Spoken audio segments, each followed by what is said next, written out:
Hello, everyone, and welcome back to another episode of Behind the Diagnosis podcast, where we're here to share health awareness stories and basically people's experience with certain health conditions, what their life is like, and the beauty behind it. So today we have a very special guest. Her name's Alicia. I've had a brief chat with her before, but she's here to share her story through kidney failure and ultimately kidney transplant. So very happy to introduce you, Alicia. Do you want to tell us a little bit about yourself? Thank you for having me. I'm Alicia. I'm 39. I've had a kidney transplant for going on nearly to 6 years, and I live on the Mornington Peninsula. Yeah, and Mornington is such a beautiful place. I'm very jealous. I wish I could live there. But your kidney transplant, let's talk about that. I mean, 39 is a very young age, but I remember you telling me that all of this started much, much earlier when you were around a teenager.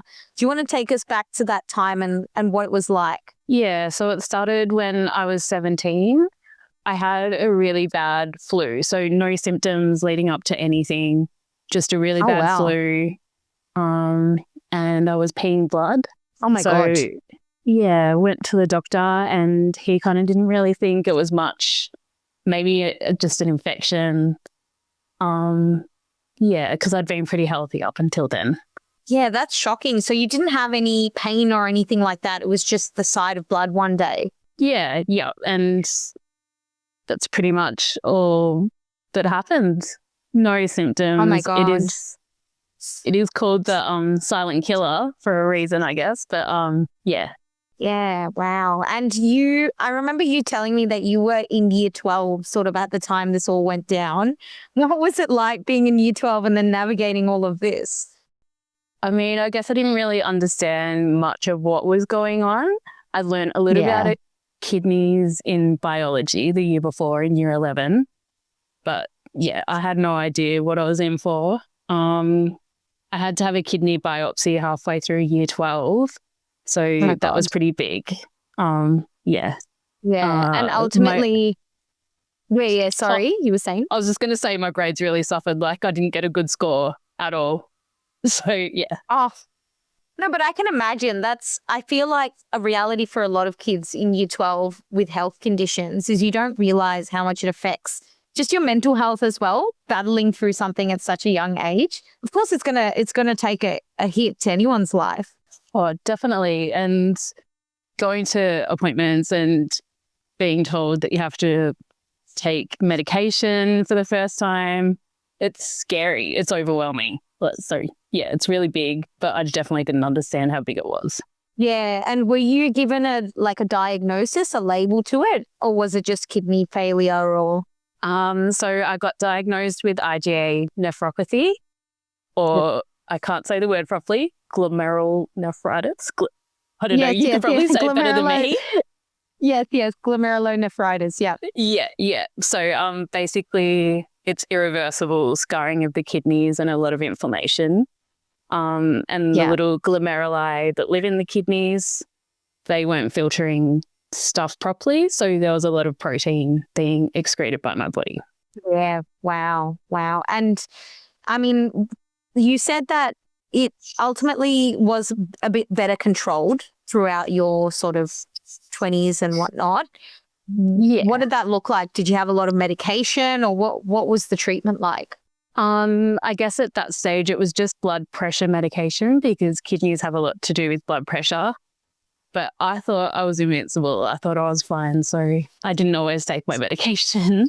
Yeah, I was probably a bit naughty. Yeah, but I think I've heard that for a lot of kids with diabetes, it's the same struggle because when you're young, you don't conceptualize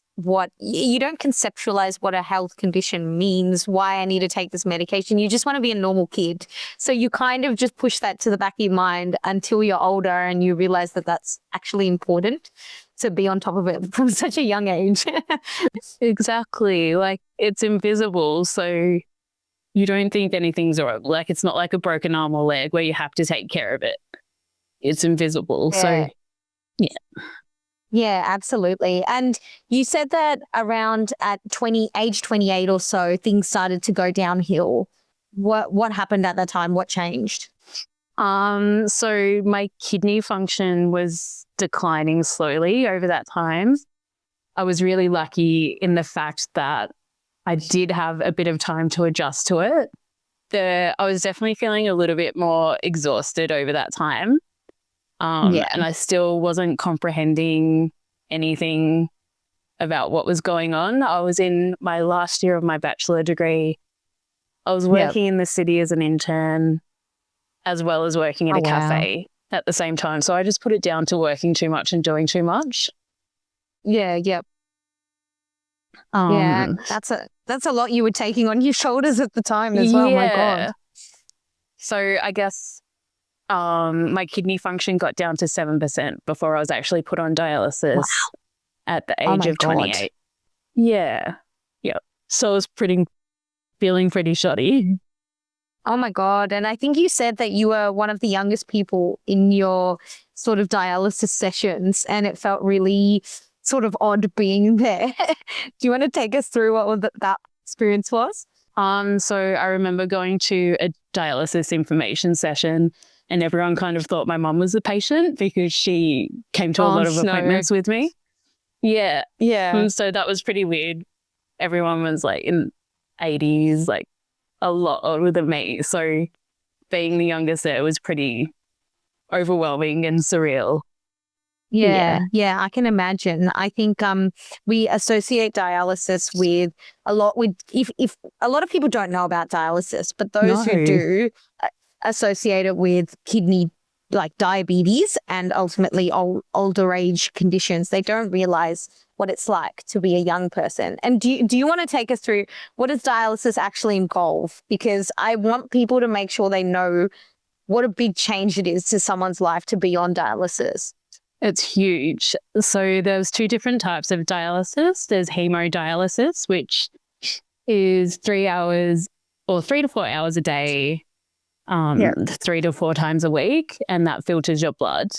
I was on peritoneal dialysis, which was a Tenkoff catheter in my peritoneal cavity. It involved using a sugar solution, as well as another solution at other times, and that worked by osmosis and diffusion, and filtering toxins out of my body. Yeah, yep. And you said you had to use it overnight, didn't you? This all happened overnight. Yeah. So with my particular dialysis, I kind of felt like I was coughing out in a way. Like I felt hemo was probably a bit more hardcore, and peritoneal was the gentle dialysis. So yeah, I did that for 10 hours overnight. It was really difficult because it felt like I had a curfew. Yes. But I guess there were times I definitely could fudge the machine settings and make it work to my benefit, which you can't do too often because you do end up quite sick. But yeah, it's doable. Yeah. So think about it. When you're young, you want to go out, stay up till 2 a.m. or something. And for you, that's difficult because, you know that that's going to hurt your health a lot if you're not on that dialysis by a certain time. Definitely. Dialysis definitely restricts you and your life. You feel like a shell of a human at times. It can be so exhausting mentally because you're going home to it every night.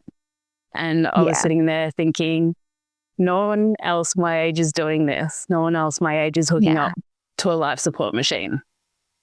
Yeah. And that was hard. Yeah, I can imagine. And I think you did mention that a lot of your relationships sort of changed over your lifetime and you feel like because of your health and your condition. What was that like? I definitely, I couldn't go out as much as my friends.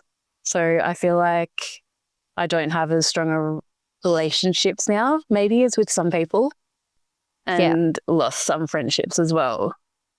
But I guess you kind of learn who's able to hold space for you and who's not. But yeah, there were times if I did drink on dialysis, I kind of felt the hangover extended for a few days because it took a while to come out of my system. Yeah. I guess that's the other thing with dialysis. You're limited by your liquid intake as well. Yep. Yeah. Yeah. I think, look, that's very normal, I think, when you go through health conditions. And I realize more and more everybody has their own lives and they're so busy. But then to have a health condition, I can imagine you kind of feel trapped and people don't understand you. And those relationships that sort of fade away as you get older in general, it becomes even harder to maintain that bond. So I can only imagine like going through something so big in your, in your 20s and 30s when those relationships already start changing as you grow up. That's not easy at all. No. And you definitely feel like a burden. Like I felt like a burden on my family. And yeah, it is difficult to navigate relationships and friendships. So yeah. Yeah. And I think on a funny side note, I think you mentioned you had a house fire and they took out your dialysis machine with you. Yeah, so the fire brigade managed to save my dialysis machine, which was awesome. That was really cool. Yeah, that's so cool that they took out your machine, your dialysis machine, while there was a house fire. Did you ask them to do that, or did they just know? No, I think Mum, because I was out the back of the house and Mum was out the front, so I think she told them there was a dialysis machine in there. So yeah. Yeah, and is it something that's expensive? I imagine. I think it's expensive. You kind of get loaned the dialysis machine by Baxter, the company. Yeah. So we're very lucky in Australia to have such great healthcare. Yeah. That's true. And you got a lot of your treatment in Rye, where you're sort of from. What was it like? Sort of, you didn't have to come to the hospital in the city, did you? No. So I guess that was the benefit of peritoneal dialysis, is that I could do it from home in my own time, relaxed. It was also isolating, the flip side of that. I guess being on hemodialysis in the unit, it's like a community. Yeah, that's true. Which I learnt later. Yeah. But it would have been nice to have your family around to support you at that time, right? Definitely. And my dogs learnt the beeps of my dialysis machine. So they knew in the morning certain beeps, and then they'd run in my room and come in for cuddles. So that was pretty good. Oh, that's so sweet. Yeah. And can you take us through what it was like? How long were you on dialysis when you got notified you would get a transplant? And what was that moment like, hearing the news that you were getting a transplant? So I'd been on dialysis for nearly 4.5, 5 years. Wow. Dialysis or peritoneal dialysis had kind of stopped working for me at that stage. But the doctors were holding off on putting me on hemodialysis because I was at the top of the list. It's like, that's what they kept saying. You're towards the top of the list. We'll just hold down a bit longer. Yeah. So I guess getting the call, I remember that one. There are a couple of calls leading up to that. But the call I got, it was pretty surreal. It was different to the other ones. Yeah. I remember the professor calling, saying they had a kidney for me and to go and get ready and be at Monash in the morning. So I had overnight to sleep, but I didn't sleep. Oh my God. Yeah, I wouldn't sleep either. After 4 years and sort of almost a whole lifetime dealing with this, that's like, it's like like Santa's bringing the presents. Yeah, exactly. And on dialysis, you always have to have your phone on you kind of thing and answer any private number. So got a lot of telemarketers during that time as well. Yeah. Oh God. And that would have been sort of a surreal experience for you and your whole family, right? That sort of knowing that, I guess you're getting that second chance at life is what they call it, isn't it? Yeah, definitely. It's the ultimate gift. I guess I didn't tell anyone apart from my mum. She came with me to the hospital, and I remember like going to Monash, having a shower in the chlorhexidine. Is that how you say it? Yeah, chlorhexidine. And then there's pre-surgery workup. Like you have to have an X-ray. They do bloods. Yeah. And then I got wheeled into theatre, and I remember looking over and seeing the surgeon with my kidney. Like that was insane. That was so bonkers. Yeah.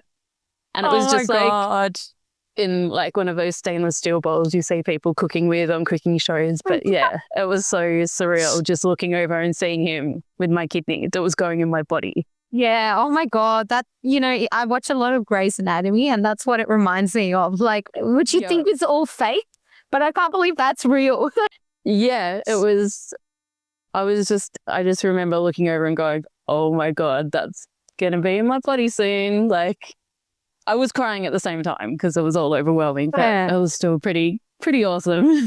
Yeah. And did you get to see your well, I guess dodgy kidneys afterwards, or did they just take them away?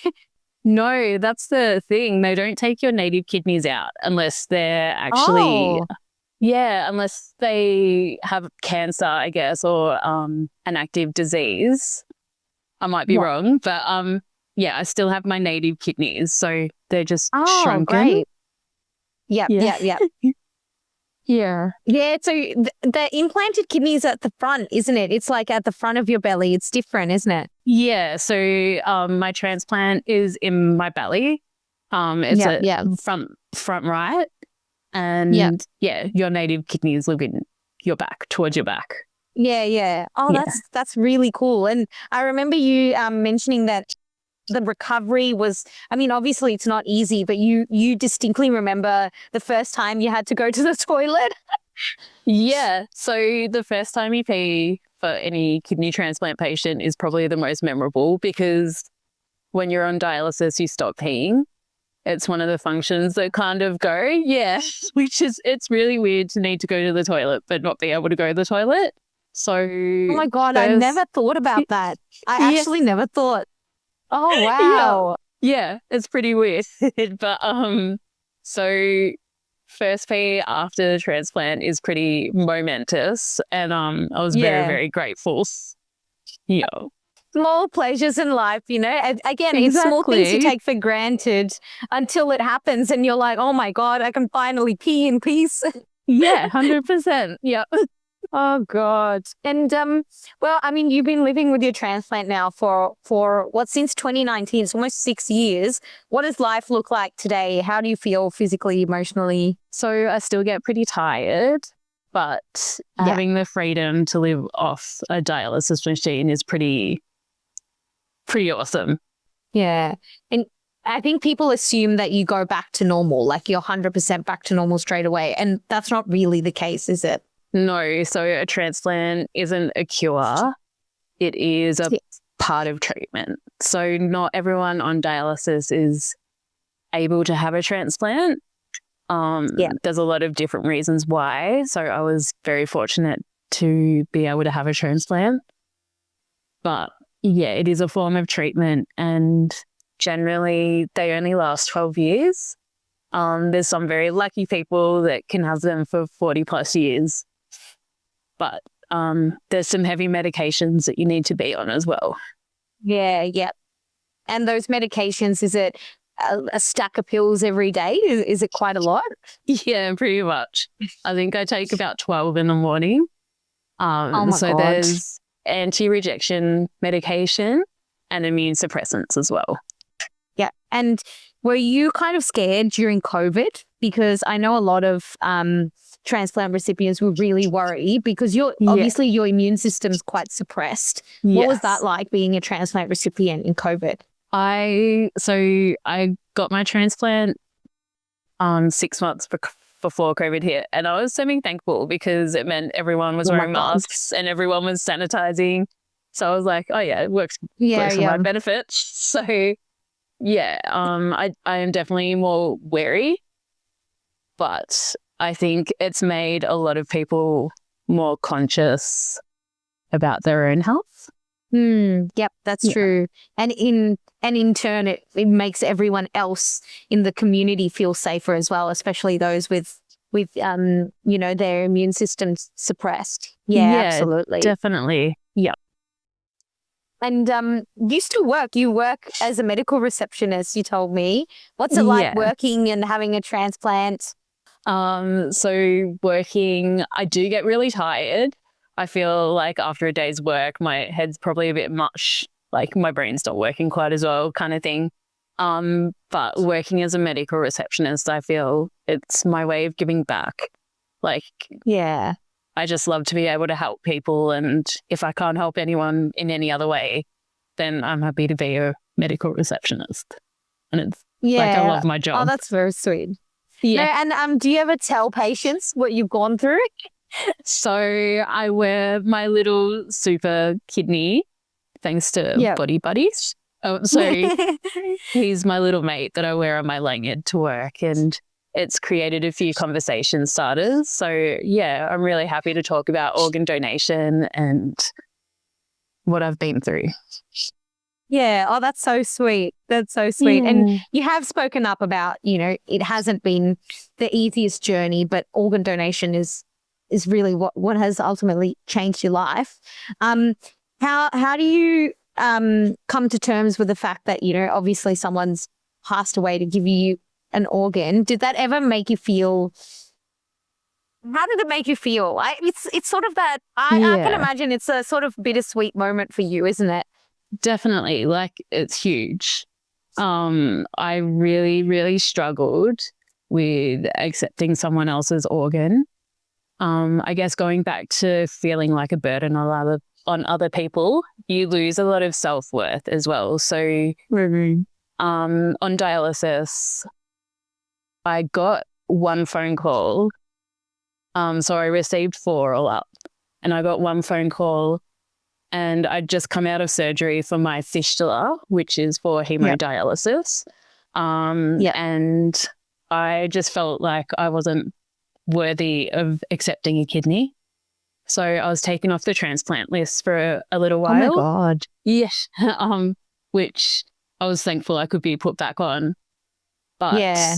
it gave me time to process the gravity of accepting someone else's organ, which I came to learn is their last gift and their last wish. And that's still really heavy now. But also it's pretty amazing that people can do that. Yeah. And I think I can imagine you sort of feel like you want to make the most of what someone's done for you, and you're sort of, am I really the right person to make the most of this? I can totally empathize with you as someone who overthinks a lot. Yeah. I 100% get you, but I think it's just sitting there and accepting, look, someone has given me this gift and I'm just going to take it and whatever may come. And I know there's also that fear of, what if I reject the kidney, then I've wasted. I can imagine like that's a lot to constantly think about. But you sort of just have to take a step back and feel like, look, I've gotten this beautiful opportunity that not everyone gets, and I've just got to take it day by day. Yeah, 100%. I still have moments where I question if I'm doing right by my donor, but I hope in like being proactive in spreading word about organ donation, about Lifeblood Australia, about Kidney Health Australia in any platform. Like I'm helping someone in some way, hopefully. Yeah, absolutely. Absolutely. Yeah. I think sharing your story helps people who've gone through that journey of having a transplant, and they can probably relate to a lot of the experiences you've had, but also shed light to people who haven't gone through that on what it's actually like. It's not all lows and it's not all highs. It's like this ongoing journey that you're constantly battling with. And it's just good for people to know the reality of having a transplant. Definitely. I think, I don't know what to say. Okay, that's all good. And I think you mentioned that you also lost someone very special to you during your journey. and his story meant a lot to you and guided you through your treatment. Do you want to share a little bit about that? Sorry. Oh, that's okay. Sorry, I didn't think to cry. No, Yeah, that's completely okay. my friend Courtney and her son Harvey.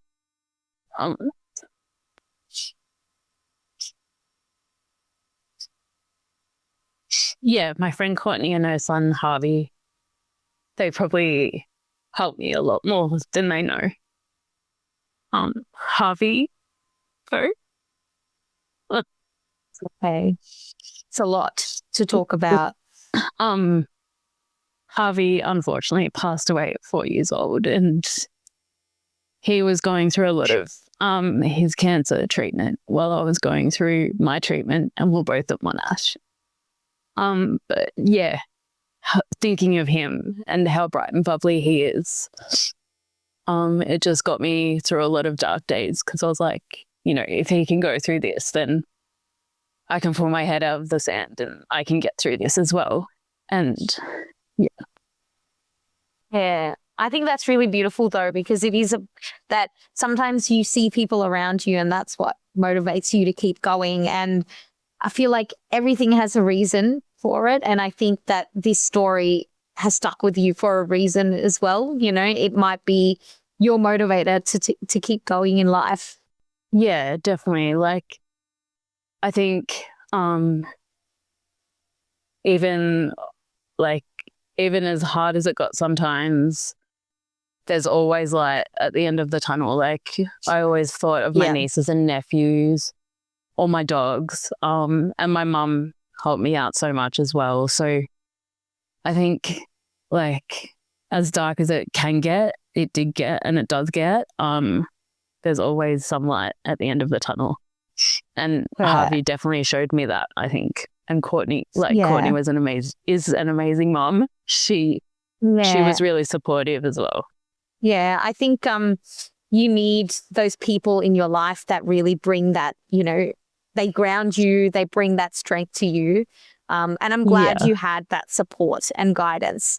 And you never know where you get inspiration from as well. So it's so important to just sit and reflect on all the positive experiences and the positive people that you've had around you. Yeah. Because a lot of people, I think, a lot of people will be there at your highs, but not everyone will be there at your lows. And I think it's so important to appreciate those people who are there for you, even in your darkest times.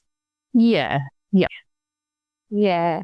And you, as you mentioned before, you love giving back. Do you want to talk about a bit about a fundraiser that you held as well for kidney health while you were on dialysis? Yeah. So I was able to hold a fundraiser locally. A lot of friends helped me put that together. There was just a few bands and auctions of a few items, I guess. Sorry, itchy nose. Yeah, so there were bands and there was auctions, and we were able to raise a few $1,000s for Kidney Health Australia, which was pretty amazing. Yeah, wow. Yeah, it was really cool. It was really good to do that. Yeah, absolutely. Especially while you're on dialysis. That's huge. That's really huge. And what makes you want to give back? What's drawn you to advocate for others and give back? I guess the importance of organ donation. Not everyone knows that to be an organ donor in Australia, so to be an organ donor in Australia, you need to have your loved one. No, sorry, I'll start again. To be an organ donor in Australia, it's ultimately up to your loved ones. Like, you may have an organ donation card, like the little cards that you get. But ultimately, it is up to your loved ones. So I think that's really important for people to know, because not everyone knows that. They think they've ticked something on their driver's license and that automatically makes them an organ donor. And that's not the case. Yeah, you need to have those conversations, don't you? That's the most important part, because if you don't have those conversations, then when the time comes and it's not an easy time for any family. They very may well could decide not to go ahead because they don't realize that that's what you wanted this whole time. Yeah, 100%. And I think, I don't know, I probably annoy all my friends because I'm always sharing about kidney health and blood donation and organ donation because it is so important. It hits home. It hits close to home. I mean, of course, you're going to share these things, but to be such a brave, positive advocate, that not everyone has that capacity. So, I really congratulate you for taking that step and even having those conversations with your patients at the medical center. I'm sure those small things really make more of a difference than you know. And I think you said that you're also studying as well on the side. Yeah, so I'm never going to be a doctor. I'm never going to be a nurse, as much as nurses are legends and I have so much respect for them. But I'm studying kinesiology because it's something that got me through my early dialysis days. Yeah. And gave me some autonomy over what I was going through, I guess. Yeah, sorry. That's so fun. That's That's so words. cool. Are you doing this sort of on the side? Yeah, so studying on the side just in my spare time and going every so often for a day in the city to do hands-on learning. So it's really fun to learn about the body and learn in a different way that's still a bit scientific, but it's different. Yeah. And I think that works, there's different approaches to medicine and different things that work for everyone. So it's good to have all these different types of sort of allied health services, that guide people. But do you think you would have done it if you didn't have these life experiences? Or do you think that going through this really motivated you to be like, no, I want to work in health or do something? Yeah, I think if I didn't go through what I went through, I'd be in the music business. So definitely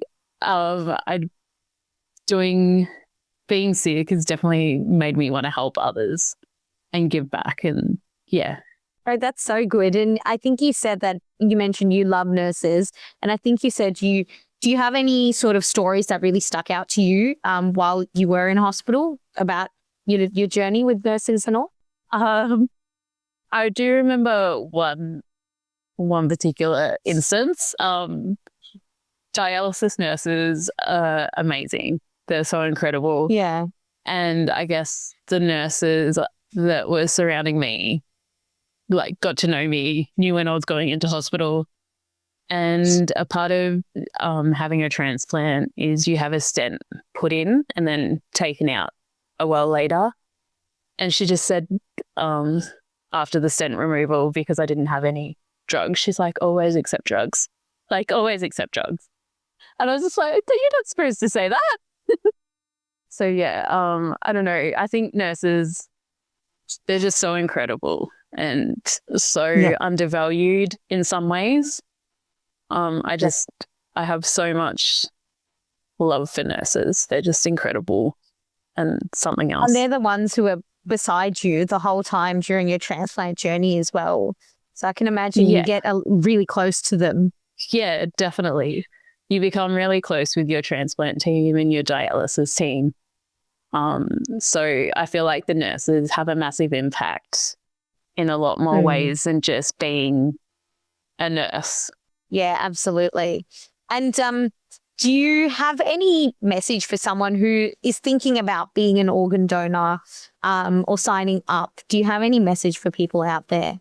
I feel like, there's so few organ donors, and then those that are able to donate organs, only a percent of them.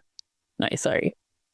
There's so few organ donors. And then the ones that are organ donors, and there's only a percentage of them that fulfill being an organ donor. So I think, if it's something you're able to do, then do it. It's really important. Yeah, and especially, sorry, go on. Oh, I was just going to say, like, if you're unable to be an organ donor, then, you know, donate blood. Like, it's so incredibly important. Yes, and I think Lifeblood in Australia is so supportive. I Yeah. even worked there for a couple months, and you know they have massive teams, and they do these campaigns to really get these blood donors in. Not every Yeah. country is like that, so it's really good that there's such a push to get blood donors because that's what we need in the hospital. Yeah, definitely. Yeah. I And I received think a a lot blood of transfusion, and that was really important yeah, at the time. yeah. Yeah, I can imagine. Blood and plasma, people forget that that's a living tissue that is still donated and equally as important for even transplant recipients as well. Yeah, definitely. So I received plasma exchange for a few weeks after my transplant because my kidney didn't wake up in time. Like, it took a few days to wake Oh, up. So yeah, yeah. plasma was a huge part of that. Yeah, wow. Wow. And it is a lot easier for people to donate plasma and blood. I mean, blood is only every sort of 3 months, and plasma you can donate super frequently, but it's so much easier and it's something you can do whilst you're still alive. If you do want to keep supporting the community, you can sign up as an organ donor, but still keep donating blood and plasma, which you know is going to go directly to people out there. Yeah, definitely. And sometimes being an organ donor is too much. Like, it's a bit of an overwhelming concept to think of. So yeah, if you can donate blood, that's a bit of an easier concept to wrap your head around. Oh, yeah, absolutely. Yeah. Absolutely. And I guess final message, if there's anyone who has been newly diagnosed with any medical condition or something like kidney failure at a young age, like you were, what's a message you would want to give them thinking back to where you were? What's a message you would give to yourself or someone in that position? I guess you're not as alone as what you think you are. Yeah. The dialysis community, especially on Facebook, is so important and so supportive. And your medical team, like doctors and nurses, they are such an important part of the journey. And you're not as alone as what you think you might be. Yeah, absolutely. And I think people like you sharing their story out there is what makes people realize that they're not alone. So full props to you, Alicia, for taking the courage and the time to come and share your story. You've been amazing, and thank you so much for this conversation. I'm sure people will be really, really pleased to hear how much you've gone through, and all the best for everything moving forward. Thank you so much. And thank you so much for creating this platform as well.